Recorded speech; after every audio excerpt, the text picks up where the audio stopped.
Telugu cinema ఇండస్ట్రీలో ప్రస్తుతం మంచి గుర్తింపును సంపాదించుకున్న ఏకైక నటుడు సిద్దు జొన్నలగడ్డ. ఈయన ఇండస్ట్రీకి వచ్చి దాదాపు 15 సంవత్సరాలు అవుతున్నప్పటికీ ఇప్పుడు ఆయన స్టార్డమ్ రావడం అనేది నిజంగా గ్రేట్ అనే చెప్పాలి. ఇక ఇండస్ట్రీకి వచ్చిన మొదట్లో తనకు తినడానికి కూడా సరిగ్గా తిండి ఉండేది కాదట. ఇక రోజు కొన్ని ఆఫీసుల చుట్టూ తిరుగుతూ వాళ్ళందరినీ కలిసి విష్ చేస్తూ ఉండేవాడట.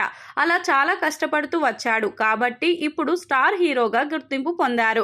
ఇక అప్పుడు అంత కష్టపడ్డాడు కాబట్టే ఆయన ఇప్పుడు స్టార్ గా ఎదిగాడు. ఆయన ఇండస్ట్రీకి వచ్చిన మొదట్లో చిన్న పాత్రలు చేస్తూ ముందుకు కదిలిన విషయం మనకు తెలిసిందే.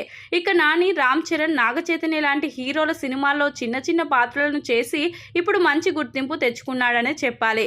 ఇక ఇప్పుడు రాబోయే సినిమాలతో కనుక సక్సెస్లు అందుకుంటే మాత్రం ఆయనని ఆపడం ఎవరి వల్ల కాదనే చెప్పాలి. అయితే ఇండస్ట్రీకి వచ్చిన మొదట్లో ఎక్కడ ఉండాలో తెలియక వాళ్ళ ఫ్రెండ్స్ రూమ్ లో కూడా కొద్ది రోజులు ఉన్నాడట. ఇక అలాంటి సమయంలో చాలా క్లిష్టమైన పరిస్థితి కూడా తనకు ఎదురైందని చెప్పుకొచ్చారు.